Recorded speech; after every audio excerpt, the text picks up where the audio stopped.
Fish is often celebrated as one of the healthiest protein sources in the human diet, rich in high-quality protein, omega-3 fatty acids, iodine, selenium, and a range of micronutrients that support cardiovascular, brain, and metabolic health.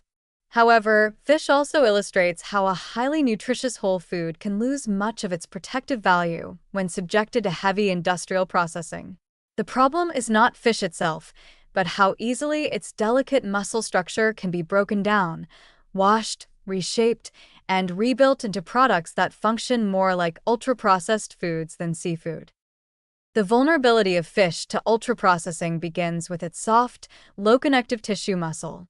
Compared with red meat or poultry, fish flesh breaks apart easily, making it ideal for mincing, emulsifying, and restructuring. This property allows manufacturers to convert lower-value or mixed fish species into uniform products such as fish sticks, fish cakes, and seafood snacks. While this improves economic efficiency, it dramatically alters the original food matrix that normally slows digestion and delivers nutrients in a balanced way. Surimi is one of the clearest examples of how far fish can be pushed into ultra-processed territory.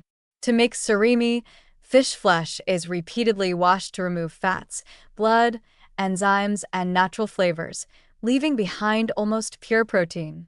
This washing process strips away omega-3 fatty acids, minerals, and many bioactive compounds that give fish its health advantages. What remains is a neutral protein paste that must be chemically stabilized, sweetened, salted, colored, and flavored to resemble crab or other seafood.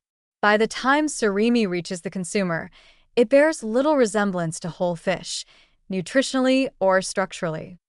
Fish sticks and breaded fish products follow a similar pattern. The fish content is often mixed with starches, binders, and fillers to improve texture and reduce cost. Thick breading increases carbohydrate and fat content while diluting protein density. Deep frying or pre-frying introduces oxidized oils, which can counteract the anti-inflammatory benefits normally associated with fish consumption. The result is a product that delivers calories efficiently but provides far fewer omega-3s and less satiety than a simple piece of baked or grilled fish. Canned fish spreads and seafood pastes add another layer of concern. While plain canned fish can be nutritious, spreads are often blended with refined oils, mayonnaise, salt, and stabilizers to create a smooth, spreadable texture.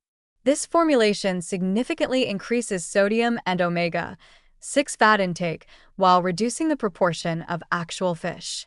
Frequent consumption of these products may contribute to blood pressure strain and inflammatory imbalance, especially when they replace whole seafood in the diet.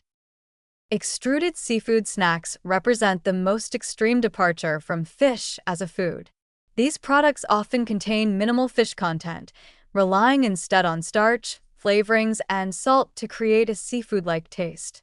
High-temperature extrusion destroys delicate fatty acids and proteins, eliminating many of the nutrients that make fish beneficial in the first place. What remains is a salty, crunchy snack that carries the image of seafood without delivering its health benefits. Another concern with ultra-processed fish products is sodium load. Salt is used not only for flavor but also for preservation, water binding, and texture enhancement. Over time, regular intake of high-sodium seafood products can undermine cardiovascular benefits that would otherwise be expected from fish consumption. In some cases, phosphate additives are also used to retain moisture, further increasing mineral imbalances when consumed frequently. Perhaps the most misleading aspect of ultra-processed fish is the health halo surrounding it. Because fish is associated with heart and brain health, processed fish products are often perceived as healthier choices, even when their ingredient lists and nutrient profiles resemble those of other ultra-processed foods. This can lead to overconsumption and displacement of whole fish meals that would otherwise provide meaningful omega-3 intake and metabolic support.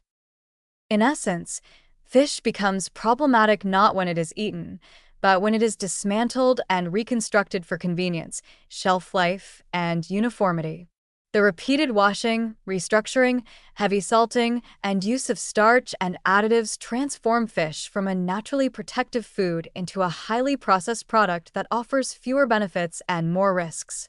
Recognizing the difference between whole or minimally processed fish and its ultra-processed derivatives is critical for preserving the true health advantages that seafood can provide.